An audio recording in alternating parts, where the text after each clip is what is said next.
Hey friends, Raechel here. Hey, we hope you are enjoying the She Reads Truth podcast as much as we are. I want to remind you to give us a 5-star rating if you haven't already and leave a review if you can. That kind of stuff means the world to us and it helps more she's find our podcast from all around the world. Y'all, we are so grateful that you are a part of the She Reads Truth community. Okay, back to the show. Hello and welcome to the She Reads Truth podcast, where we open our Bibles and talk about the beauty, goodness, and truth we find there. I'm your host, Raechel Myers. And I'm your other host, Amanda Bible Williams. And this is the second week in our Mark series. And we are joined by our dear friend and beloved to many of you, Miss Lisa Harper. Lisa is a Bible teacher. She is Missy's mama. She has a new devotional out that is super fun and cute. And super pretty. It's that's right. Bright pink. Pretty is a better word than cute. It's bright pink with gold foil. What more could you ask for? It's called Life. We love talking with Lisa about scripture in general, but to have Lisa here to talk about Mark is especially a privilege because she loves the book of Mark. It's one of her favorites. It's her favorite gospel, and we just had a ton to learn from her, and we really enjoyed our conversation with Lisa. So let's get right to it. Lisa, I love it when you're here. I grin so much when I'm with y'all. I feel like my cheeks start to cramp. It feels like I love y'all so much. It feels like the whole office just like is more alive when well, you're I here. just even It driving is, yeah. up, I rammed over these two big snow piles in the front because I was so excited I couldn't even search for a parking space because I was like, I'm almost home. We're almost home. I love it. I think that like I've just been looking forward to it. You guys have been sending dancing people emojis to each other this morning. I loved our day. I Yeah. think we should dance. Man. We probably will because the day since is it young. isn't video, since this is audio, I can dance and people won't be scarred in this format. We'll do that. We'll have a dance party. Also, what always happens when Lisa comes is that time gets away from us so much that Lisa's probably already been here for an hour and we've been talking for an hour and I was like, oh, no. Probably was a nice way to put that. We need to record. We should probably also record a podcast. Yes, while let's she's do here. that. But we're here for the book of Mark, Lisa, which I know in 2016 you released a Bible study on the book of Mark, but that feels only somewhat relevant because since 2016 you just continue to be a student of the Word. Like that wasn't the last time you looked at the book of Mark. So I love this book and I'm just excited to get to talk about it. Now, you mentioned right before we hit record, Lisa, that the significance of Mark being the first gospel. Will you talk to us about that? Yeah, authorship is so huge. You know, I did a Bible study on Mark because it was the only one that hadn't been covered by Beth Moore when I was writing for Lifeway. Oh, really? And I was like, yeah, I'm not going to touch any other ones. So I did Mark, but it was really my last choice. Mark, until I studied it in depth, was No my kidding. least favorite. It's the shortest. There's no birth account. Okay, You know, yeah. it's kind of just the facts, ma'am. And I like John. You know, he's like the warm, fuzzy love therapist John, yeah. gospel and love. And I love Luke's. And so Mark I was just like, Mark's not my favorite of the four. Fourth draft pick. Yes, Okay. exactly. Yeah. But then I started studying Mark. I fell in love with this gospel. What's so significant, not simply that it's the first gospel when they canonized scripture. Of course, they listed Matt as first, but Mark was the first written. It's what's so significant is that it was narrated by Peter. So Mark, held the pen, was typing on the iPad, metaphorically. But Peter is the informant. He's the storyteller. He's the storyteller. And so you go, okay, let's stop and think for a minute. Pete has this massive betrayal in his bio. Yeah. And he's the one who threw Jesus under the bus. Most people don't realize Mark did too. Okay. Right there at the Garden of Gethsemane in Mark 14, I think it's verse 52, talks about the one who dropped his robe. That's right, yes. So basically he ran away buck naked. Yeah. So Pete at least has the presence of mind to betray him while fully clothed. But Mark is the one who betrayed Jesus and was so afraid at the edge of the Garden of Gethsemane that he'd get caught up and all that brouhaha and get busted that he runs away buck naked. Which makes me think of that scene in It's a Wonderful Life where Mary's robe gets caught and Yes. she's like in the bushes. Yes. Like, oh, no. Yeah, I mean, it's almost the exact same thing. And then Almost the exact same if thing. you study really close, if you study his early years, his mom, Mark's mother, had a home church. You read about that in Acts chapter 12. So you stop and think he's sitting on the stairs, doing his algebra homework while the disciples are in the living room having early church. So he's heard all that, which is probably why he's the youngest member of the very first mission trip. Just read about that in Acts. Mark goes on it. But you remember what happens? Remember Paul Paul wants to extend that first mission trip because it was just the bomb. People are getting saved. People are getting healed. And Mark's the one who goes, I want to go home. My iPad battery isn't charging anymore. I want to go home. Taking the tiniest bit of liberty with the Greek. But Mark is the reason that they didn't extend it. So for only the second ever mission trip, remember that Barnabas comes to Paul and he says, I've been discipling Mark. He was John Mark when he was little, had double names like in the South, and he got older and said, just call me Mark. Just call me Mark. It's fine. But he said, I think he's really maturing in his faith. Can we give him another shot? Can we take him a second mission trip? And it says there arose such a sharp disagreement between Paul and Barnabas. They were like the gospel Beatles over the issue. Does that make John Mark Yoko? Yoko Ono. That's exactly where I was going. He split up the gospel Beatles. So you go, okay, these two guys would not, with human logic, be the ones anyone would choose to write the very first euangelion, the gospel, the good news. But God in his kindness says, I'm going to choose the two who've totally blown it to be my first emissaries. They're going to compile the first written account of the life and ministry of Jesus Christ. So that, to me, I think, especially since I'm prone to wander and mistake prone, I love that God didn't choose the best of them to write the first gospel account, but he chose these two guys that you just got to know other people kind of cocked an eyebrow like, really? Sure? Are you sure? You don't want to use somebody with a little cleaner past? Yeah. And so I think that's hugely This is that significant. comforting. Yeah, and I think that's why from the very beginning, you've just got all these stories that are riddled with compassion because those men knew what it was like to be desperate for compassion. So, I fell in love with this gospel 4 years ago, and to this day, it's my favorite gospel. I think it's mine too. We discovered last week with Lauren that it was a silly thing to think that we could make our way through all of the reading for the week and every single story because, uniquely, Mark jam-packs. It may be the shortest gospel, but it is... Oh, it is just action-packed. And don't you love, you get Pete's personality. Yeah. Because, he was, that's why I identify with Peter, he was quick to speak before he thought. And you get that temperature in Mark. It's the most action-packed gospel. And he's always like, Jesus wouldn't hurry. Jesus went immediately. So it's like the caffeinated gospel. Yeah, there's no boring gospel. in Mark. Yes. Yeah. That's it. I love it. And I love that we start at the title for day 8, which is today's reading day, is Jesus does everything well. We don't have to go day by day here, but Lisa, I would love to hear, where do you want to start in this conversation? Let's go with day 8. Great. I loved day 8. I thought day 8 was the bomb. And I love that I'd never really thought of that phrase. Of course he's perfect. He's God incarnate. But I'd never heard just those semantics. Jesus does everything well. And there's something so warm about the way that was phrased in the Bible study. Yeah. One thing from there, I think it would be cool because a lot of people skip over the Syrophoenician woman in Mark chapter 7 because it almost looks like Jesus is being terse It makes people uncomfortable. It makes me uncomfortable. It makes it almost seems it smacks of misogyny, and it's not at all. Not at all. If you get the original Greek, the original context, it actually shows, I think, almost this warm, humorous side of Jesus. There's a wink. He's got a wink to him. Yeah, he does. But a lot of people, so that'd be a cool place to read. Let's do it. Will you read that passage for us? Where is she? It's verse 24 through 30. Okay, this is Mark chapter 7, verse 24. And from there, Mark's talking about Jesus, he arose and went away to the region of Tyre and Sidon. And he entered a house and did not want anyone to know. Yet he could not be hidden. Have y'all talked about the Messianic secret yet? We haven't used the phrase Messianic secret yet, but I want to. We're going to go there. We've got to go there too.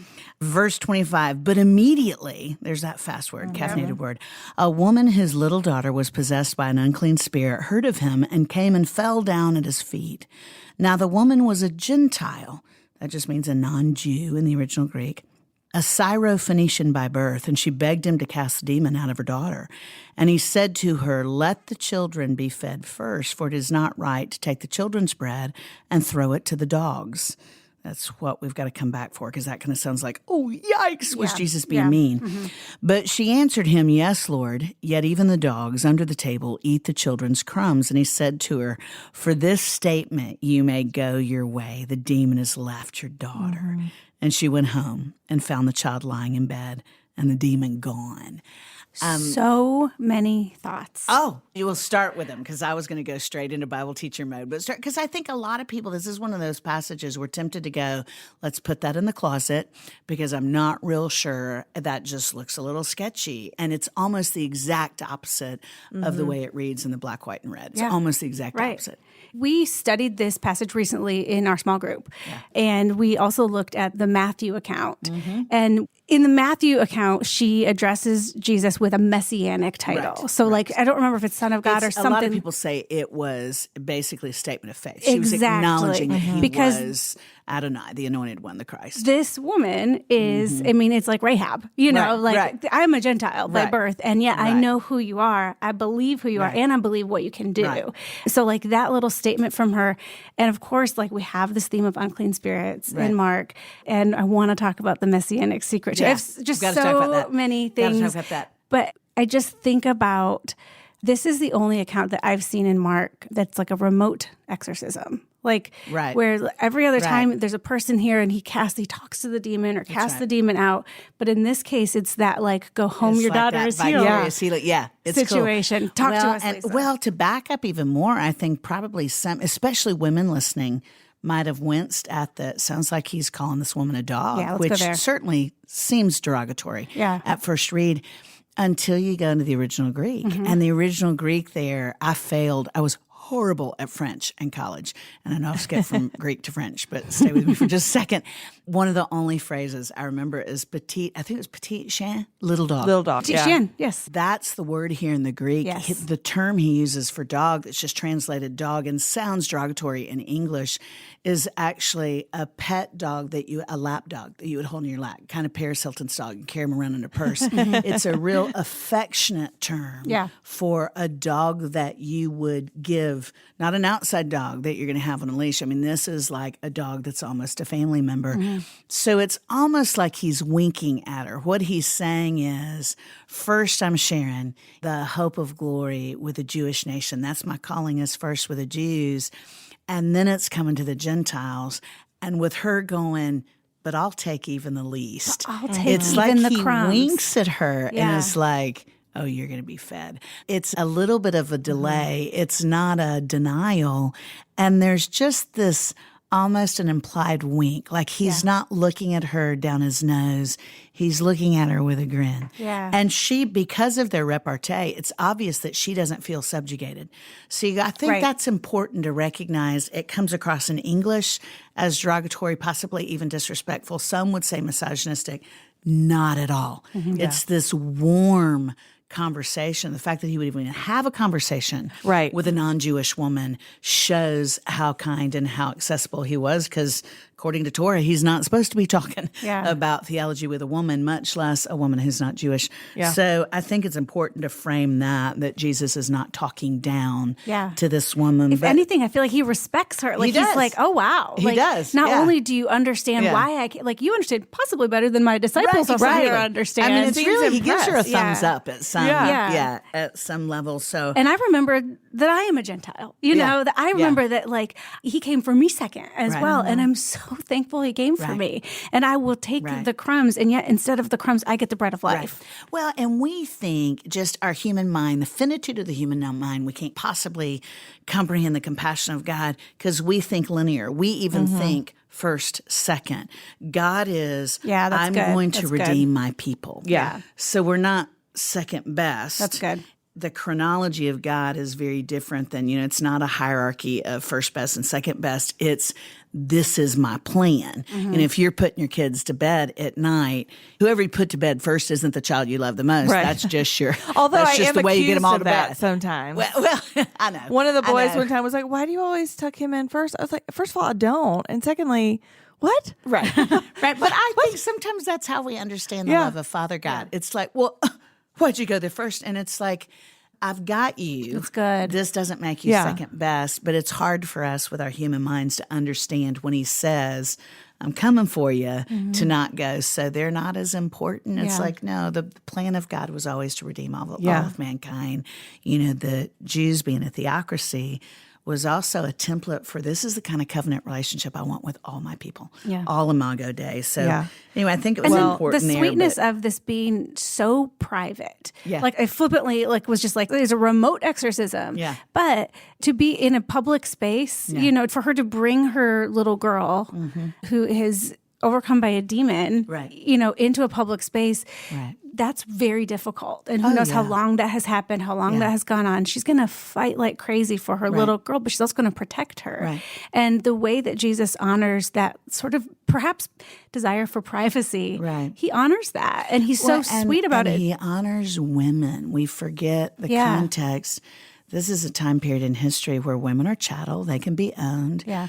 A daughter is considered disposable. Yeah. That's why a lot of times the Christians in the first century got in trouble was they would pick up little girls on the side of the road who had been purposely orphaned, destined for temple prostitution. The Christians are like, no, I'll adopt that little girl. So you think of the cultural subjugation of both this woman and this daughter, and Jesus heals her daughter in absentia. I mean, he doesn't say, let's march the crowd over there so they can see what I can do. Oh, it's so kind. So kind. And then go ahead, Amanda. Well, and that leads us to the messianic secret, which we want to talk about. Yeah. And this goes right into verse 31, where we see kind of that like secrecy element happening again. Right. So this is verse 31. Again, leaving the region of Tyre, they went by way of Sidon to the Sea of Galilee through the region of the Decapolis. They brought to him a deaf man who had difficulty speaking and begged Jesus. I've noticed how many times it said people begged Jesus to heal. Begged Jesus to lay his hand on him. So he took him away from the crowd in private. After putting his fingers in the man's ears and spitting, he touched his tongue. This verse, I want to come back to this verse. Looking up to heaven, he sighed deeply and said to him, say it for me, Lisa. Ephaphatha. That's it. There was not an R. I put an R in there. Anyway, but it's very close, very close. that is, be opened. Immediately his ears were opened. His tongue was loosened, and he began to speak clearly. He ordered them to tell no one, but the more he ordered them, the more they proclaimed it. And this is where we get the verse. They were extremely astonished and said, he has done everything well. He makes the deaf hear and the mute speak.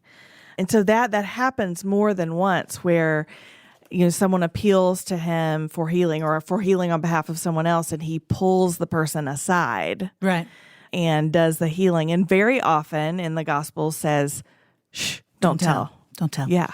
Yeah. Talk to us about that. Well, there's not a perfect theological consensus on that. There are certainly people who disagree, but most conservative scholars who believe in the authority of Scripture say the reason for the messianic secret, and it's pretty simple, is his time hadn't come. Yeah. And so for him to operate freely and heal more and share the living hope of the gospel with more people, he had to operate at some point in secret because of the Roman government, because of the Pharisees that were already out to kill him.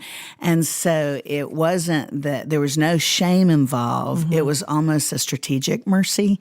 It was, my time hasn't come. It's not time for the cross yet. And there's still more people in my incarnate ministry that I'm called to look in their eyes. I mean, that's the thing about this deaf guy. Jesus could have just spoken healing into existence. Yeah. You see it in the remote exorcism. I love that more often than not, and Mark shows it more than any of the other Gospels, he touches him.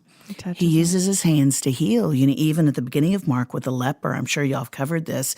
It's one of my favorite stories. Did we cover the leper last week? I don't think, well, my heavens. Oh, no. we all read him, but we didn't talk about him on the podcast. It's one of the greatest Let's go to healing it. stories. Oh, yeah, talk about it. It's Mark, I think it's 40 through 42. Let's go to it.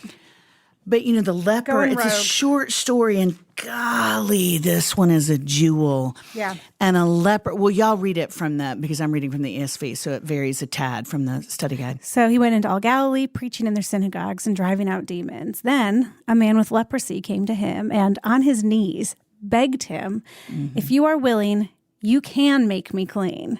Moved with compassion, Jesus reached out his hand and touched him. I am willing, he told him, be made clean. Immediately the leprosy left him and he was made clean. Then he sternly warned him and sent him away at once, telling him, see that you say nothing to anyone, but go and show yourself to the priest. That story has become one of my favorite of all the healing stories. Yeah. Because if you understand Jewish culture, first of all, leprosy is the oldest known disease in biblical history.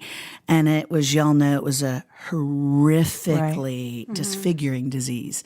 And then according to ceremonial law, to Mosaic law, if you have leprosy, you are completely, you talk about quarantine, you are ostracized from society.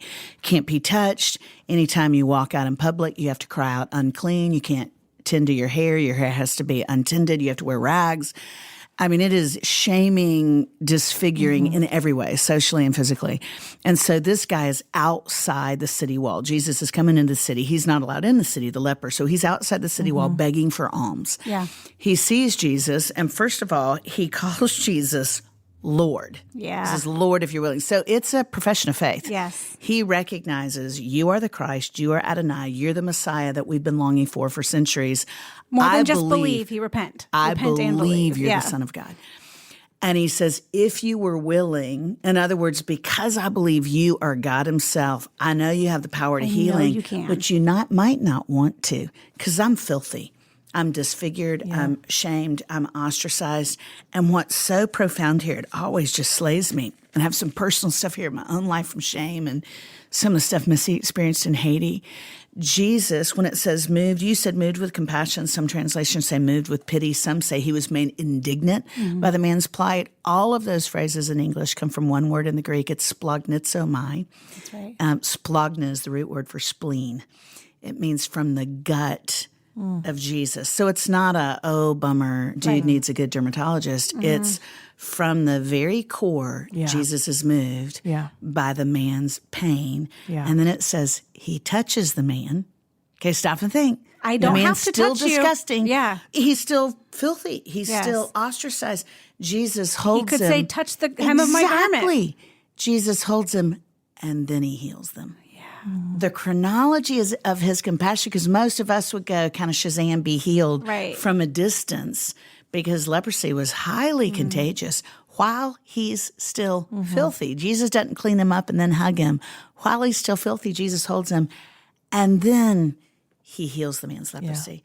So I don't think we would ever again believe that our Savior is dispassionate with our pain if we could get how he steps right in the middle of it. He doesn't clean him up first. Yeah. Can you imagine that man who's like, he probably hadn't been touched by a well hand in years. Yeah. He's not allowed to go to Starbucks, to sit across from him. I mean, he has been ostracized. His family can't touch him. And Jesus holds him. And he knows it's God himself. He calls him Lord. Jesus holds him, and then he heals his body. The compassion there that trampled propriety. I mean, it's just stunning. Yeah. I'm glad we went back. Yeah, I love splagnitzomai is a word that Mark uses. Okay, yeah. And he's kind of unique in that. I can't remember. I want to say maybe Luke uses it too. But that from the guts of God. I was actually that's just cool. Bummed that this story fell in week 1, and then week 2, as I was prepping for this conversation, I noticed I'm going to say it's day 10, which is chapter 9. Yeah. There's a similar story, but some very key words are changed. But before we get to the one that I'm really excited to go to, because it feels really related, we have to back up and start with the Transfiguration. Oh, my goodness. I'm so glad. I'm so glad you backed up. The Transfiguration. Y'all, this changed the trajectory of my ministry. I mean, this one story. Tell us how. Well, that may be a little bit hyperbolic, but it's close. It has always bugged the fire out of me that Moses didn't make it in the Promised Land. Oh, right. Just bugged the fire out of me. It's like, poor guy. You know, I mean, he was such a good guy, except for the murder rap, and he was so faithful following those ingrates, leading them in the wilderness. And then, you know, he gets to the edge of the wilderness. He can see Canaan, he can see the Promised Land. And y'all remember he whacks the rock, and God says, you're not going to set with the Promised Land. For that and it's reason. like, golly jeepers, that seems, I know his ways are above ours, but it seems so punitive after he's been so faithful, and those people were so, I mean, it was like herding cats. It was hard to lead them. And that always has bugged me. And one day, it was probably 15 years ago, I was in a coffee shop, and I don't even remember what I was studying, but I was reading Mark 9 as just a parallel passage. And you know how, here's this, to me, the stunning thing about She Reads Truth is you recognize this isn't flat text. That's right. It's supernatural. We're always getting something different out of God's word. It's like holding a diamond up to the light. I read Transfiguration. I mean, I've heard that since I was in utero. That's one of those New Testament passages we've all heard. Jesus goes up the mountain. He's, you know, turns luminescent. It's incredible. They're up on a high mountain, Peter, James, and John. For the first time I went, oh, Moses. Moses is there with him. Well, the Mount of Transfiguration, most New Testament scholars think it was either Mount Hermon or an adjacent mountain. Y'all have been to Israel. That's smack dab in the middle of the Promised Land. It's the most scenic viewpoint. Other than Mount Scopus, you can see the entire Sea of Galilee. There stands Moses next to a glorified Jesus centuries after he had died a natural death. And so you go, goodness gracious, I get so deluded into thinking God works in time and space as we know it. If you could go back to Mo and say, okay, Moses, would you rather lead the Israelites into Canaan in your sweaty jar of clay body, or door number 2, would you rather trust the sovereignty of God, that his plans for us are infinitely better than our greatest dreams? Yeah. And the first time you get to set foot in the Promised Land, you get to stand next to Jesus, next to God incarnate, and he'll be glowing, and you'll be able to see the whole land. You know, he'd go, well, of course, door number 2, it's just we see so narrowly. I thought I knew what I wanted. Yeah. And, oh, my goodness, it's so much better. Yeah. Anyway, I love that part. It's hard to have patience for the so much better. It is. It's hard to have patience. You know, I used to think Peter, when Peter says, oh my goodness, can we go to REI and get tents and stay up here? I was like, let's set up tents. Yeah, Peter's he's so impetuous. Yeah. But then right after that, Peter goes, he's scared. And you've got to connect this all the way back to Exodus when God says, I'm going to come down in a cloud. But y'all, when I come down in a cloud, it's going to be all my dwelling glory, all my Shekinah. And so you've got to, it's an MC Hammer moment. You got to set up fences and keep the people back, because they won't be able to, if they see me, it's going to fry them into grease spots of oblivion. Here we are, exact same scenario. They're on a mountain. Yeah. The voice of God comes from a cloud. Yep. Peter's a good Jewish boy. Of course, he's like, oh, yikers, I've read about this. We are all about to be busted because God's coming down in a cloud. We can hear his voice. This is too holy. And here's new covenant. God's voice comes out of the cloud and he says, look at my son. He doesn't say back up because my glory will blow your hard drive like he did in Exodus. He says, come closer. Look into the countenance of the Savior I sent for you. He loves you so much. And so that, everything about the Transfiguration, it's stunning in the way you see God's accessibility. Yeah. Then on the heels of that, because it's just human life. Yeah. Every time we have a pinnacle, you better know a valley's coming. You know, that's just, it's just human life. It's emotional topography. They come down from the Mount of Transfiguration, and that's where we get to the story you love. They've seen glory. They come down, and who's fussing? It's the religious people. They're fussing. They totally miss it. The disciples are fussing. And then you've got this man. So talk about the difference, because I do love the juxtaposition of what this father of a sick child says to him versus what the leper says in Mark 1. So here we have in, kind of verse 14 and down, I'll summarize a little bit so we're not taking quite so much time. But what happens is, like, they come down, the whole crowd sees him, they're amazed, And then someone from the crowd says, teacher, I brought my son to you. He has a spirit that made him unable to speak. Whenever it seizes him, it throws him down. He foams at the mouth, grinds his teeth, and becomes rigid. And then he goes on to say, I think that later on, it's been so bad that he'll roll onto the ground, into the fire. It'll throw him into the fire. And Jesus asked the father, how long has this been happening to him? And the father answers, from childhood. And many times, here it is, it has thrown him into the fire or water to destroy him. But if you can do anything, have compassion on us and help us. And here, that's the difference from what we just read to now in chapter 1 to now. And Jesus responds, if you can, ? Everything is possible for the one who believes. And immediately the father of the boy cried out, I do believe. Help my unbelief. Help my unbelief. When I think of that, and Amanda, you could speak to this better than anybody. You notice the mama isn't there. And so my gut says the daddy is so anguished when he says, we've almost lost our boy. We've almost lost our son. He also calls him Lord. So it's like, I believe you are the Christ, but I'm dying today. Yeah. I mean, I'm really struggling today. I can't see around the corner. I'm scared to death that we're going to lose our son. His mama can't even get out of bed. You go, that situation is so dire. He's so anguished, and he's the only honest one in the story. He's the only one honest enough to go, I do believe. I can't make it by myself. Yeah. I believe, So a but lot of help my times unbelief. he's vilified as saying, I don't believe big enough.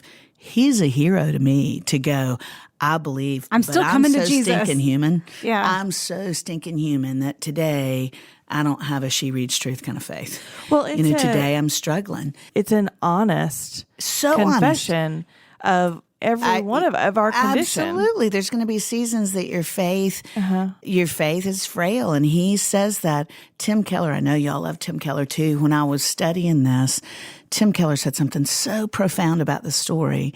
He said, holiness is not the first step to accessing intimacy with God. Helplessness is. That's right. And he said, based on this passage, he said, helplessness, the cognizance that and that's we the same as need from chapter Jesus. 1. Absolutely. They're both. So that's where that verbiage is different, but basically they're both going, I can't heal myself. And again, you go back to authorship. Mark and Pete knew basically of our own volition, we are up a creek without a paddle. We need Jesus. Yeah. We need his forgiveness. We need his compassion. And so that's what you see all throughout the stories. You see that necessity of neediness, of coming before the Lord.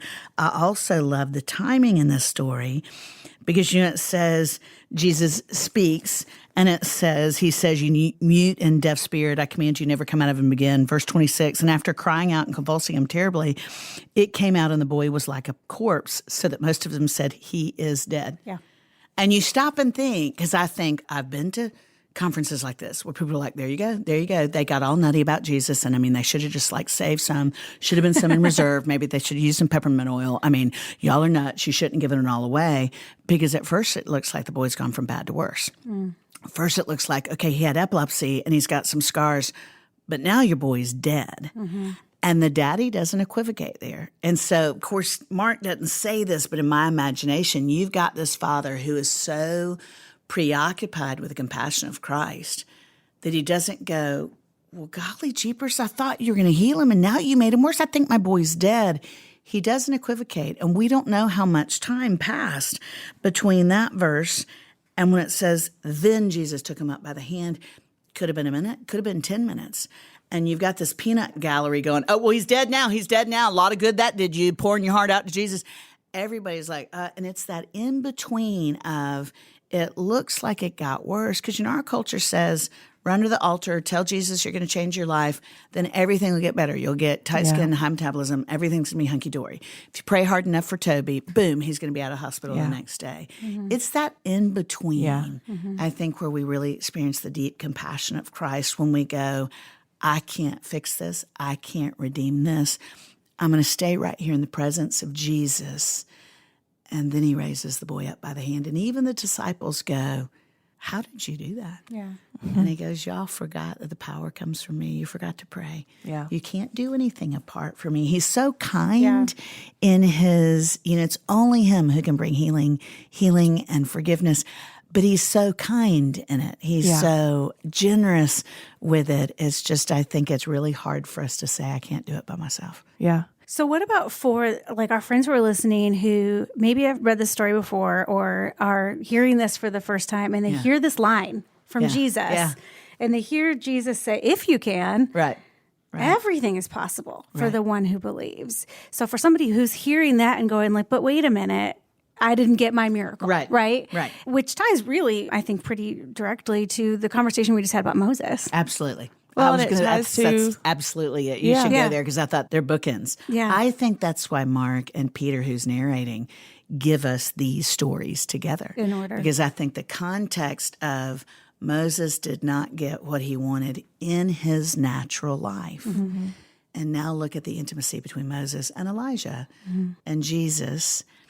And so I think it gives you this kind of wider view of, I might not get it here in the way I wanted it, but we will get a miracle. And I think at some level, you know how Paul says we see through the glass dimly? Yeah, that's right.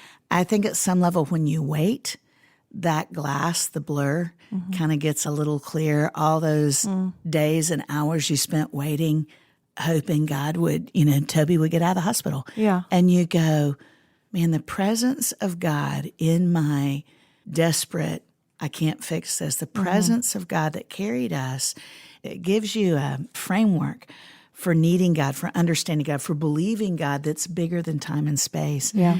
And so I think we want too little.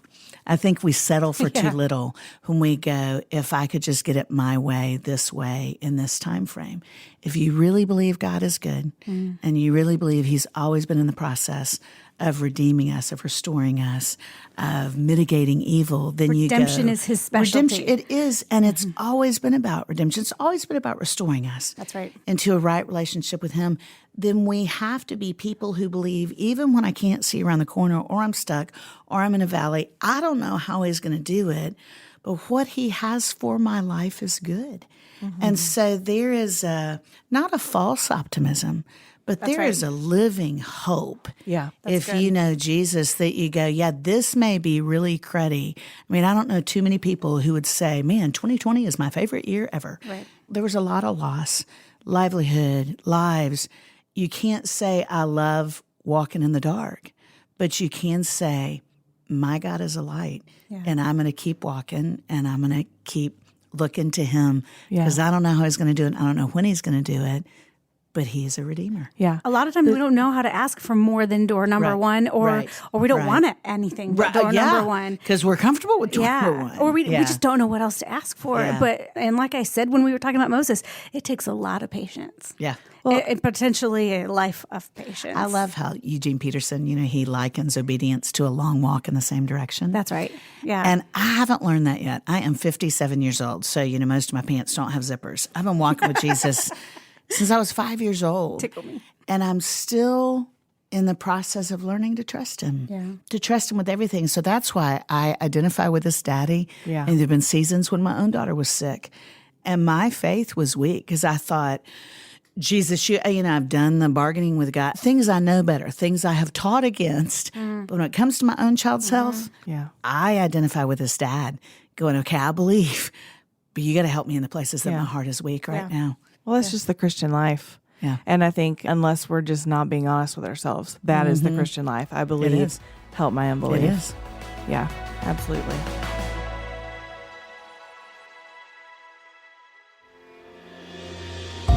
Hey friends, we want to take a minute to tell you about one of our podcast sponsors, Skillshare. Skillshare is an online learning community with thousands of inspiring classes for creative and curious people. Explore new skills, deepen existing passions, and get lost in creativity. As a member, you'll get unlimited access to thousands of inspiring classes with hands-on projects and feedback from a community of creatives worldwide. So, whether you're looking to explore something new or to deepen your understanding of a current skill set, Skillshare offers creative classes designed for real life and all the circumstances that come with it. Break up your routine with spontaneous acts of creativity. You'll be surprised what interests you and what you're capable of. Skillshare offers classes on everything from how to find your style to how to make the perfect grilled cheese. I am personally looking forward to Emily Henderson's class, Style Your Space, Creative Tips and Techniques for Interior Design. Explore your creativity at Skillshare.com/SheReadsTruth. And the first 1,000 people to use our link will get a free trial of Skillshare's premium membership. Again, that's Skillshare.com/SheReadsTruth. Building community and bringing life. That's what our friends at Apartment Life are doing these days. They partner with local apartment communities and move into the neighborhood to tangibly love people the way Jesus does. They're looking for coordinators to join their program right now. Do you think this might be for you? If you love people, have a heart for being with neighbors when life gets hard or exciting, and love planning a good party, this life-giving program is for you. Apartment Life will equip you and walk alongside you every step of the way, even down to providing a reduced rent apartment if you opt to live on-site in one of their communities. They also have an off-site version of the program that looks similar. It can truly be a life-changing experience for neighbors and coordinators alike. And just for you, our She Reads Truth listeners, they're giving you 10% off in their Apartment Life swag shop. Head over to apartmentlife.org/SheReadsTruth to apply and to receive your discount, be sure to ask for more information about how you can be a part of this unique ministry. That's apartmentlife.org/shereadstruth. Okay, back to the show. Lisa, I love it when you talk about Blind Bart. I love that you nickname all of your favorite Bible characters. It really is one of our favorite things. It's a highlight for me. Also, that you have delightful asides about just about everybody. Like, I love that you're like Moses and his rap sheet. Well, we forget that they're real people. Yeah. We make this book a kind of this, a textbook instead of a love story. And I love that they're real people. We'll get to meet Bartimaeus. We'll get to meet the Syrophoenician woman in glory. I can't wait to meet him. Just making a list of all the people I want to get to meet. Yeah, me too. Yeah, 10 to me, chapter 10, it's this hinge. It's a pivotal point in Mark's gospel because prior to chapter 10, you've got, a lot of theologians call it the compassion of the Christ. That's where you see the splagnatomai, the gut level healings. That's where you see the messianic secret, him saying, don't tell anybody yet. And then there's this very marked turn, and a lot of theologians call from 10 on the passion of the Christ, because that's where he turns from all this interpersonal relationships and healing. That's where he sets his sights on Easter. Yeah. I mean, that's what precedes Holy Week. And he goes through Jericho. And what's so cool to me about this story with blind Bartimaeus is right before they go into Jericho, you get, if ever you want to say, what's the mission statement of Jesus, as trite as that sounds, he says, for even the Son of Man, verse 45, for even the Son of Man did not come to be served, but to serve, to lay down his life as a ransom for many. I mean, if you want to do a year as She Reads Truth on servant leadership, is right there. I came to die. I came to die because you matter so much to me. Well, right Which after is crazy coming off of last week where they're in this ship and they're sinking and say, don't you even care that we're dying? Right. I know. I mean, we just miss it. We are so stinking human. Yes. And he says, I came to lay down my life.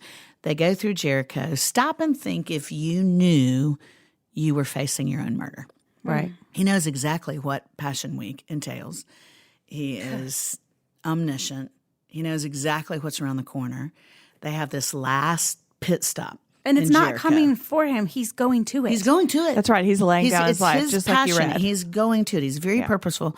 He's got this last pit stop. If I knew I was facing my own bogus trial, abuse, horrific beating, shame, all the indignity that we have with the crucifixion and the betrayal of those closest to him, he is completely bereft of companionship. Nobody's dropping off chicken soup. You'd think right before that, I mean, if that was me, and I know that's heretical, but if I'm facing something really hard, baby, I'm getting a massage and carbs. I'm like, I'm going to have chips and queso. I mean, I'd want to It's like a last meal situation. Yes. Yeah. You want to have a little me time. And instead, what's so stunning is right as he's turning to the cross, he's passing through this town. They have a parade, not because they believe that he's the Christ, but because they want to see if he does any tricks. Yeah. And there's a blind man at the back of the crowd because he is not allowed to be in the crowd because his condition is considered made him unclean. And he starts hollering, Jesus, Son of David, have mercy on me. So once again, like the dad, like the leper, he acknowledges, I believe you are Adonai, you are the Christ. And the crowd rebukes him. And that word there, and that's in, where is that? Verse 47. 40, And when he heard, this is Bartimaeus, he's one of the few people Jesus heals who's named. That's why I love that God names him, very personal healing. And when Bartimaeus heard that it was Jesus of Nazareth, he began to cry out and say, Jesus, Son of David, have mercy on me. And many, remember this is a religious crowd, they've gathered, formed a little parade for Jesus, and many rebuked him, telling him to be silent. The word there in the original Greek is epitomio. It means to command with the implication of a threat. We've all done it if you've got children on the way to church. So help me. When they're fussing and you kind of turn around and go, if you keep fussing, I'm going to give you something to fuss about. So the crowd is not like, oh, the poor blind guy. The crowd is like, shut up, Bart. Yeah. You keep crying. We're going to shut you up. And then he cries out all the more. Yeah. That's so stunning to me because when people have shamed me, a lot of times I just back up. Yeah. I had a woman tell me that instead of adopting, I should go, that I shouldn't adopt because I'd been abused as a little girl, and I might unwittingly transfer some of the abuse I experienced onto a child of my own. And she said, instead of adopting, I think you should go to the Nashville Humane Society and adopt a dog because you're really good with pets. And I was 40 when she said that to me. It was a girl I knew from church. And do you know I was 47 before I started the adoption process again? Because I thought she's right. It just pressed on that shame bruise in me. I thought, I probably wouldn't be a good mom.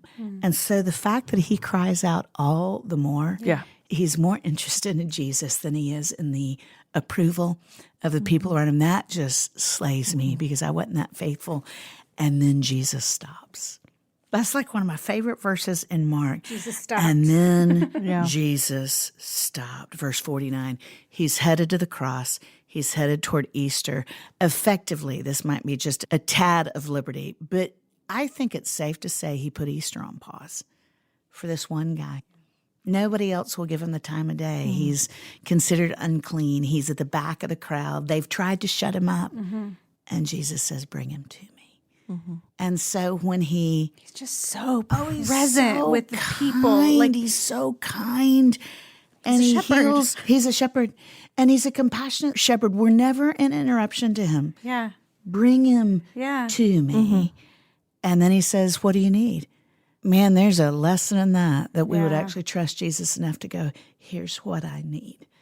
And he tells him, Jesus heals him, but I don't think his physical healing is the biggest miracle in that passage. I think the biggest miracle is his posture, because he's gone from sitting on the curb, effectively checked out of life. He encounters Jesus, and it says he followed Jesus along the way. And, you know, we all know, or most of us do, that early Christians weren't called Christians. They were called followers of the way. You can count Bartimaeus among that small group of people who are actually at Golgotha during Easter week. And then he goes on to become a player in the early church. So he goes from not just being sick, being marginalized, being completely checked out, to being healed, more emotionally even, I would say, than physically. But it was that Jesus took the time for him. He's not just compassionate, he is accessible. He's not a faraway God. And he's not bound by time in the way that we think of it, and the way that we are. And it, you know, in week 1, we read the story of Jairus' daughter. And so Jesus is on his way, you know, to heal Jairus' daughter. And then the woman with the issue of blood touches the hem of his garment, and he stops and he listens to her whole story. Heals. That's right. He could have just healed her and said, "Ma'am, you're fine. Like, I gotta I'm go on the way to like a really important gated community with a guy who's really pretty networked. Serious situation. So a really important man needs me. But he stopped for this, as society would see her, unimportant woman. And is there long enough that they have to come get him. Hey, you know what? Just never mind. Well, like, she's been bleeding for 12 years. Yeah. And, you know, Luke leaves out this part, but Mark tells us she's lost all she had at the hand of many doctors. So a little bit of malpractice there. That description of her, how she'd spent all of her money and she's had no improvement. And nobody's listening condition. to her because bleeding, she's also ostracized, almost like a leper. And you stop and think how many stories she has stored up from 12 years of being missed and marginalized. I mean, I can just totally hear her going, and then Jesus, that was this one doctor. She's just going on and on and on. She's already healed. But Jesus knew she needed to be heard, which just slays me because I'm such a windbag and I can be such an irritant. The idea that Jesus never rolls his eyes at me or never says, Lisa, can you give me the Reader's Digest version? You know, the fact that he would sit down and listen to my whole story because he loves me, that just slays me. Yeah. It's interesting to me that this story of Bartimaeus comes just as the next breath after, you know, the disciples arguing over. They're going, Jesus, will you promise to give us anything we ask for? And he's like, what do you want? That's right. And they're saying, allow you us take to a sit at picture your right with hand. Me for Instagram, Jesus. Yeah, like, can you put us on your right and left hand in glory? Like, that is their greatest concern. They're arguing about it almost all the time. And we have a lot of, I mean, we talked last week about, like, the compassion we have for these disciples who, you know, I've been a disciple of Jesus for 3 decades. for them, it was 3 years. It's okay that they had a lot to learn. Absolutely. And he had compassion on them as well. But for their concern to be like, but like your right and left hand in glory, would that be okay if we just like, could you put a little reservation card on like little nameplates there? Right. And then for Jesus to be, he's walking toward his death while they're having that conversation. He's going, you don't understand. You can't drink the cup I'm about to drink. And then he meets Bartimaeus. Yeah, I think that so underscores what I feel like I'm learning more in this latter half. Y'all are so ahead of me, even though you get to wear pants with zippers still. That proclamation is just, it's just noise without modeling. Yeah. And so they still don't get it. And instead of castigating him over and over again, I would have been like, okay, y'all are fired. I'm going to hire a whole new, brighter, more faithful group of disciples. He just models over and over again. Here's what it looks like to love. Here's what it looks like to lay your life down. Here's what it looks like to love. I want Missy to say, let me tell you what my mama did, not let me tell you what my mama said. Yeah. Yeah. Yeah. And the call is to be concerned about the things of the kingdom of God, and to walk with Jesus, and to look to Jesus, and to look where Jesus looks.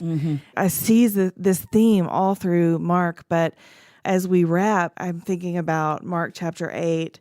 This is right after Peter confesses the Messiah, which, knowing that Peter is potentially the narrator providing the dictation, I'm like, yeah, you wouldn't be sure to include that because Right. But it's where, Jesus goes out and he asks the disciples, who do people say that I am? And they answer him, well, John the Baptist, some say Elijah, some say you're one of the prophets. But you, he asked them, who do you say that I am? And Peter answered him, you are the Messiah. And he strictly warned them to tell no one about him. And then we have, this is chapter 8, verse 31, when one of the many instances where Jesus is just telling them, this is what is going to happen. And they don't, it's like they don't hear it or understand it. And he just gets more and more, it seems to me that he gets more and more plain every time he says it. But this is in verse 31. Then Jesus began to teach them that it was necessary for the Son of Man to suffer many things and be rejected by the elders, chief priests, and scribes, be killed, and rise after 3 days. He spoke openly about this. Peter took him aside and began to rebuke him. But turning around and looking at his disciples, he rebuked Peter and said, get behind me, Satan. You are not thinking about God's concerns, but about human concerns. And then we go right to the next verse is calling the crowd then, along with the disciples. He said to them, if anyone wants to follow after me, let him deny himself, take up his cross, and follow me. For whoever wants to save his life will lose it. Whoever loses his life because of me and the gospel will save it. That is our concern. Right. That is what we are to be concerned with. And I see that so many times in Mark where we see Jesus not do the obvious thing, like hurry along to the home of the really Jairus important person, but to do, quote, less important, quote, thing, which is turn and look at in the face of this woman who has been marginalized and who's suffered for years and years. And we just see him doing this, this cosmic greatest thing that's ever been done, right? He's coming to save the world. But in doing that, having all of these interactions, face-to-face interactions, so many of them with women, so many of them with women, and with other marginalized people. Oh, yeah. First century culture, no religious leader would condescend to have a conversation, much less to be that kind of visceral compassion with a woman. It's stunning. I mean, is it fair to say, Lisa, that if someone in Jesus' time, if you are sick, like have a chronic illness, or you are a woman, or you have, it seems to me that all of the healings are, if you need to be healed, then you are marginalized. Oh, if you're sick, then you're marginalized. Well, remember his disciples himself in John's gospel said, they were talking about a blind man, not Bartimaeus, a different blind man. Yeah. But they said, who sinned, this blind man or his parents? because Jewish culture taught that That's if right. you had an ongoing illness, there was unconfessed sin in your life. Yeah. And so anybody who's sick, most of them were ceremonially ostracized, but they're also stigmatized socially because it's like, oh, well, you're a loser because you're sick. And so, but I think what he's showing over and over and over again is people matter to God. That's right. And I'm going to start at the lowest part of the totem pole with y'all's society because he even then is modeling Imago Dei. Yeah. It doesn't matter That's right. what letters are behind your name, doesn't matter how many likes you have on social media. Everybody was made in my image, and everybody matters, and everybody has inherent dignity. And so I think what you just read, what I love about what you just read is the kindness of Jesus Christ. If we have experienced some measure of that, it should lead us to expressing compassion on the people we get to rub shoulders with. And he says that over and over again. He's like, y'all, if you really love me, you'll love the people I've wired you to be in relationship with. So it's a very community-oriented gospel. You see the accessibility of Jesus, and then you see him going to people that we would snub. Yeah. We would oftentimes proclaim, I'm a believer, I've got a fish sticker on my bumper. Yeah. And yet we tend to ignore the marginalized and those who are most needy of affection and kindness, and sometimes just somebody to come along beside them and put their arm around them. Yeah. Afraid to be affiliated with or associated with. Yeah. I just have this image of these places where Jesus walked, as he was walking throughout his ministry, and that there being all of the people who were in the corners and in the dark and on the edges. But Jesus comes in and starts healing, and then they all come out of the woodwork. They're all just flocking to him, and he doesn't push them away. He welcomes them in and acknowledges them and dignifies them and heals them. You know that. This is probably a terrible analogy, but I've I had a lot love of coffee. terrible analogies. I have, I'm single, never been married. I always tease him. I say my husband is lost and won't stop to ask for directions. Truth of the matter is I was just a nutter in my 20s and 30s relationally, but I've been on a lot of blind dates. And I can't tell you how many times I've sat across the table from a gentleman and we're engaged in conversation, and I don't know what happens behind me, but now I can tell you it's probably a really beautiful woman who just walked in the restaurant, because his glance will avert from looking at me to, and I see his eyes widen, and I'm like, oh, some hottie just walked in, because he was looking at me, and now his attention is just totally stolen, and it's, I'm sure, by somebody younger, prettier, doesn't wear Spanx. And that feeling, I think, is what we're used to. I think most people can resonate, maybe not in the romantic context, but can resonate with, I've been missed. People haven't stopped to take the time to really get my heart. What Mark shows us over and over and over and over again is we are the object of his affection. He's never going to look past you because he thinks somebody else is better or more important or more advantageous for him to have a relationship with. He is going to gaze into your eyes even if nobody else has ever seen you. And Mark shows us the difference between being noticed and being seen. Yeah. And he sees people that I think are invisible to almost everybody else. And that doesn't just mean the missed and the marginalized. I think some people who drive the nicest cars and have the biggest offices are like, oh my goodness, if anybody really knew what was going on inside me. I tend to think of the poor and powerless, but there are people who are poor and powerless who live in gated communities and have corner offices, but feel like nobody's ever really seen my heart. It's real. Yeah. And when you experience that kind of freedom, then it gives us the freedom to be the person who can hold a gaze. That's right. And to be Jesus to another, and to not, because it's our own, we were talking about children not making eye contact when they're being disrespectful. When you aren't burdened by that shame, you can look someone else in the eye, and you don't have to look away. There's as much vulnerability in holding that gaze as there is in being seen. Absolutely. Yeah. That's the gospel. Yeah, it is. Yeah, and we're going to just keep going next week. You just reminded me, Song of Solomon, 4:9. Oh. With one glance of your eyes, you captured my heart. Yeah, if we could learn to linger and believe that he's looking at us with, because he did with every single one of those healings, all those encounters, he looked at them with this expression of compassion Yeah. and absolute love. Yeah. I want to be able to linger. I want to be able to meet his gaze because I look down too quick. But I want to be able to linger, first with God and then with the people He allows me to be in relationship Sometimes we want to jump to, okay, I want to do that. I want to see people the way Jesus saw people. But I think sometimes because that's a more comfortable application than I want to let Jesus see me. Yeah. I want to ask him to see me. That's really good, Rachel. Well, that's how we learn, I think, to do the other. Yeah, I think that's true. To do the second part of that. Okay, we have spent a delightful hour opening the book of Mark and talking about the beauty, goodness, and truth that we have found there. And Lisa, our tradition is to then ask our guests, where are you seeing beauty, goodness, or truth in your life right now? Right now I'm seeing it we were trapped last week because Nashville doesn't deal well with snow and ice, and we live up on this hill in the middle of nowhere, and we couldn't get down our driveway for 9 days because of the ice and snow. And I'm seeing him in stillness. There are just moments where I was forced to just sit by the fire with Missy and play Trouble. And I thought sometimes I miss the miracles because I'm looking for exciting miracles instead of the miracle in just...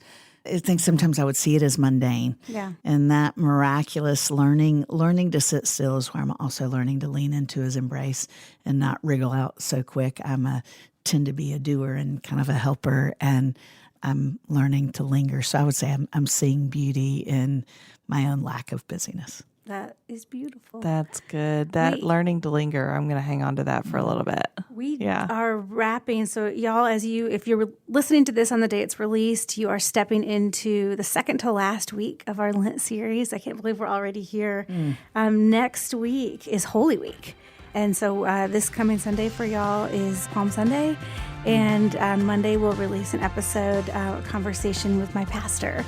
That's wonderful. So we've asked Scott Sauls to come and chat with us about Holy Week. And we are looking forward to that conversation as well. Wow. But until next week, Lisa, what do we tell our friends? Keep opening your Bibles.